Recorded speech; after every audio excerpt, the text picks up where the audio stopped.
32 का पहले अध्याय में देखते हैं कि परमेश्वर ने आकाश, पृथ्वी, सूरज, तारागण सबको बनाया और पृथ्वी के अंदर जो लोग रहते हैं उनको भी बनाया। और लेकिन परमेश्वर तो पवित्र है, उसने मनुष्य को पवित्र ही बनाया, लेकिन मनुष्य ने परमेश्वर की आज्ञा का उल्लंघन करा, उसकी आज्ञा को तोड़ डाला, तो मनुष्य पापी बन गया। और लोग बोलते हैं कि हमने पाप नहीं किया है, हम पूरे पवित्र हैं।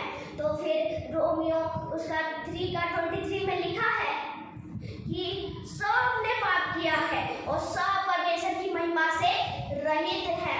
अब लोग बोलते हैं कि हमने पाप नहीं किया, हम तो पूरे पवित्र हैं, लेकिन जो सृष्टिकर्ता परमेश्वर उसने बोल दिया कि सबने पाप किया है। अब मनुष्य तो बोलेगा ऐसे ही, क्योंकि वो तो पापी ही है, जन्म से पापी है, और वो अपने पापों को छुपाता है और बोलता है कि हमने नहीं पाप किया। लेकिन परमेश्वर जो दिल को जांचता है, मन को जानता है, वो बोलता है कि सबने पाप किया है और परमेश्वर की महिमा से रहित है। और अगर जो पाप कर देता है वो नरक जाता है। वो हम वचन में देखते हैं कि रोमियो 6:23 में लिखा है, हम निकाल कर बता देते हैं आपको। रोमियो 6:23 में लिखा है कि क्योंकि पाप की मजदूरी तो मृत्यु है, पाप की मजदूरी मृत्यु है। हम सब ने पाप किया है, परमेश्वर का वचन कहता है, और जो पाप करेगा वो दूसरी मृत्यु करेगा, जो वो नरक जाएगा। नरक में जो हमेशा तड़पते रहते हैं, कोई सुख शांति नहीं, सिर्फ तड़पते रहना, कभी मरेंगे नहीं, तड़पते रहेंगे, वह कीड़े काटते हैं।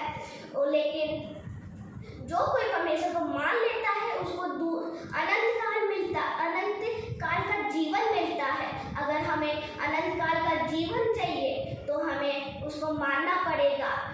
वो हम यूहन्ना 3:16 में देखते हैं कि हम यूहन्ना 3:16 आपको निकाल कर पढ़वा देते हैं।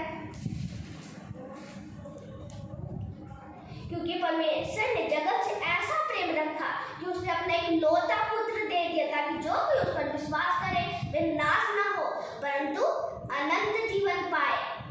अगर हमें अनंत जीवन पाना है, हमें अनंत जीवन के लिए उसने वो मनुष्य का रूप लेकर आ गया, हमको अनंत जीवन देने के लिए। हम मनुष्य पापी जिन्होंने काम करते हैं, जो हम पापी मनुष्य के लिए वो सृष्टिकर्ता परमेश्वर मनुष्य का रूप धारण करके आ गया, हमारे लिए वो मारा गया, गाड़ा गया और तीसरे दिन जी उठा।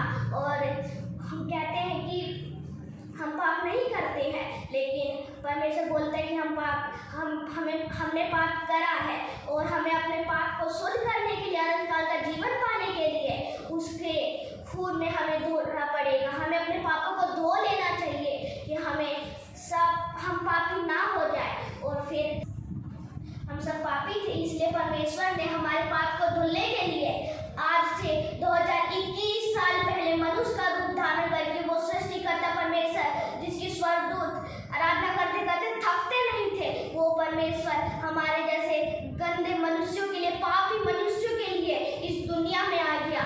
और उसने हमारे लिए कोड़े खाए, उसकी दाढ़ी को नोचा, उसको थूका, उसको थप्पड़ मारे हम जैसे गंदे मनुष्यों ने, लेकिन उसने सब कुछ सह लिया और वह मारा गया, गाड़ा गया और तीसरे दिन जी उठा। और वो 40 दिन लोगों के साथ दिया और फिर वो स्वर्ग चला गया। और उसने कहा कि मैं जल्द आता हूँ। तो उसके अगर हम उस लहू से जो उसने क्रूस पर बहाया था, उससे अपने पापों को धो लेते हैं, तो हमारे लिए अनंत काल का जीवन, अनंत काल का शांति खुल जाता है। और अगर हम उससे अपने प्राणों को बचाने के लिए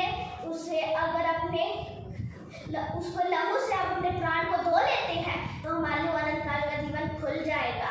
और दूसरी बात यूहन्ना 1:12 में लिखा है कि आपको हम पढ़ के बता देते हैं, परंतु जितना भी उसे ग्रहण किया उसने उन्हें परमेश्वर की संतान होने का अधिकार दिया, अर्थात उन्हें जो उसके नाम पर विश्वास रखते हैं। यदि उसको कोई मान लेगा, उसको कोई स्वीकार कर लेगा, तो वो उसको परमेश्वर की संतान होने का अधिकार देगा। वो परमेश्वर जिसने पूरी दुनिया को बनाया, हमको बनाया, सबको बनाया,